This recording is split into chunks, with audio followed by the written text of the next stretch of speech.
ముఖ్యమంత్రి జగన్మోహన్ రెడ్డి గురించి మాట్లాడే నైతిక హక్కు జనసేన అధినేత పవన్ కళ్యాణ్ కు లేదని రాష్ట్ర జలవనరుల శాఖ మంత్రి అంబటి రాంబాబు ధ్వజమెత్తారు. గురువారం రాజమహేంద్రవరంలో విలేకరుల సమావేశంలో చంద్రబాబు పవన్ కళ్యాణ్లపై ఆగ్రహం వ్యక్తం చేశారు. ఆయన మాట్లాడుతూ తెదేపా జనసేన పొత్తును ఎవరూ నమ్మే పరిస్థితి లేదన్నారు. తాడేపల్లిగూడెంలో జరిగిన ఉమ్మడి సభలో పవన్ కళ్యాణ్ మాట తీరు చాలా దారుణంగా ఉందన్నారు. చంద్రబాబును నమ్మి రాజకీయాల్లో బాగుపడిన వ్యక్తి ఒక్కరూ లేరని మంత్రి వ్యాఖ్యానించారు. టీడీపీ జనసేన కూటమికి ప్రజలు ఓటేయబోరన్నారు. రాష్ట్రంలో ప్రజలకు సంక్షేమం, అభివృద్ధి అందిస్తున్న జగన్మోహన్ రెడ్డి పాలనపై ప్రజలందరూ సంతోషంగా ఉన్నారన్నారు.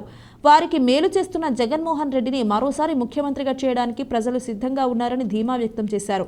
వైకాపా సమన్వయకర్తలంతా ఇన్ఛార్జీలేనని, మీరు అభ్యర్థులు కావచ్చు, అక్కడక్కడ కాకపోవచ్చని అంబటి అన్నారు. బీ ఫారం వచ్చే వరకు సాంకేతికంగా బీ ఫారం ఇచ్చేటప్పుడు కొంచెం మార్పులు ఉండవచ్చన్నారు. వచ్చిన వారిని పార్టీలో చేర్చుకుంటామని, టికెట్ ఇస్తారా లేదా అనేది సీఎం నిర్ణయమని అన్నారు.